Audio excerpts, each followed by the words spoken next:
இப்ப நீங்க சொல்றீங்க ஓட்டு போடணும் அப்படின்னு. சில கட்சிகள் பணம் கொடுத்து அந்த ஓட்டை விலைக்கு வாங்குறாங்க. அதை நீங்க எப்படி தடுக்க முடியும்? இவ்வளோ நம்ம முயற்சி பண்ணா கூட தடுக்க முடியல. இதுக்கு என்ன மாற்று வழி சொல்ல முடியுமா உங்களால? நான் ஒண்ணு சொல்றேன். நம்மள எவ்வளவு பேரு ஒரு தப்பு நடக்குது, அந்த தப்ப வந்துட்டு நம்மளால தட்டி கேட்கவே முடியலையே, நம்மளால இயலாமையில இருக்குமே, நம்மளால முடிஞ்சது அவ்வளவுதானே எவ்வளவு பேர் யோசிக்கிறோம். கரெக்டுங்களா? ஒவ்வொரு தடவையும் கரப்ஷன் எஸ்பெஷலி கரெக்டுங்களா நடக்கும்போது அதை தானே நம்ம யோசிப்போம். ஒவ்வொரு கவர்மெண்ட் ஆஃபீஸ்ல இங்க அது பணம் கொடுத்தாதான் நடக்குது, இங்க பணம் கொடுத்தாதான் நடக்குது அப்படின்லாம் சொல்லும் போதெல்லாம் யோசிப்போம். ஆனா ஒண்ணு நீங்க ஒவ்வொருத்தரும் ஒண்ணு புரிஞ்சுக்கணுங்க. கரப்ஷன் எங்க இருந்து ஆரம்பிக்குது தெரியுமா? ஒரு தனி மனிதன் இருந்து ஆரம்பிக்குது. நல்லா புரிஞ்சுக்கோங்க. எப்போ ஒரு ஓட்ட பணத்துக்காக நீங்க வந்துட்டு விக்கிறீங்களோ அதுதான் லஞ்சம். லஞ்சம்ன்றது அங்க இருந்துதான் ஆரம்பிக்குது. கவர்மெண்ட் ஆபீஸ்லயோ அதிகாரத்துல இருக்கிறவங்களோ அரசியல்வாதியினால வந்துட்டு லஞ்சம் ஆரம்பிக்கப்பட்டதுன்னா இல்லை. ஒரு தனி மனிதன் எப்போ தன்னுடைய சுயமரியாதையை இழந்து தனி ஒழுக்கத்தை கடைபிடிக்காமல் தன்னுடைய உரிமையை பணத்துக்காக விட்டு கொடுக்குறானோ லஞ்சம் தானே. நான் பணம் வாங்கிட்டேன், ஓகே, நான் உனக்கு இது பண்றேன், இது பேர் தானே லஞ்சம்.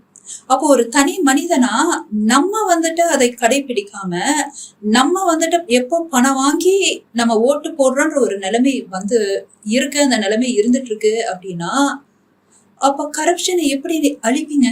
கரப்ஷன் அழிக்கிறதுக்கு என்ன வழின்னு நீங்க கேக்குறீங்க சார். சின்ன எக்ஸாம்பிள், நம்ம எல்லாருமே கரப்ஷனுக்கு எகென்ஸ்டா இருக்கணும்னா ஒண்ணும் பண்ண வேணாம். நம்ம போய் ஆர்ப்பாட்டம் பண்ணி போராட்டம் பண்ணி நம்ம சக்திக்கு முடியாத விஷயம் எல்லாம் பண்ண வேணாம். ஆனா நம்மளால முடிஞ்ச விஷயம் கரப்ஷனுக்கு நம்ம பிடி கொடுக்காம இருக்கலாம்ல. எவ்வளவு பேர் வந்துட்டு டிராபிக் போலீஸ்ட மாட்டினா டிராபிக் போலீஸ் வந்து ரொம்ப நேர்மையானவங்களா இருந்தாலும் அப்படியே சைட்ல போய் காதுகிட்ட சார் ஏதாவது கவனிக்கிற விட்டுருங்களான்ட்டு எவ்வளவு பேர் கேட்காம இருக்கீங்க நீங்க சொல்லுங்க.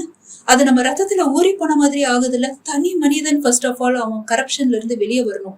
அது எங்க இருந்து ஆரம்பிக்குதுன்னா ஓட்டுல இருந்து ஆரம்பிக்குது அப்படின்றத நம்ம எல்லாமே புரிஞ்சுக்கணும்.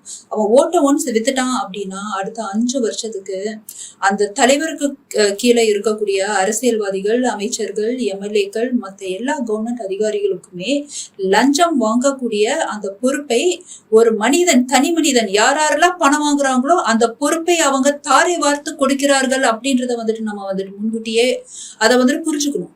இத தனி மனிதன் உணராம நான் அவனை குறை சொல்றேன், இவனை குறை சொல்றேன், அவங்க தட்டி கேட்க மாட்டாங்களா, இவங்க தட்டி கேட்க மாட்டாங்களான்னா நம்மளே வந்துட்டு ஒழுக்கம் தவறிட்டு நம்மளே நம்மளுடைய உரிமையை நிலைநாட்டாகாம நம்ம வந்துட்டு தன்மானத்தை இழந்து நம்ம பணத்துக்காக ஓட்டை வைக்கும் போது இன்னொருத்தர் பணம் வாங்கதான் செய்வாங்க, லஞ்சம் இருக்கதான் செய்யும். மாற்றம் எப்பொழுதுமே தனி மனிதன் இருந்து வந்தா மட்டும்தான் ஒரு மிகப்பெரிய மாற்றத்தை நம்ம பார்க்க முடியும்.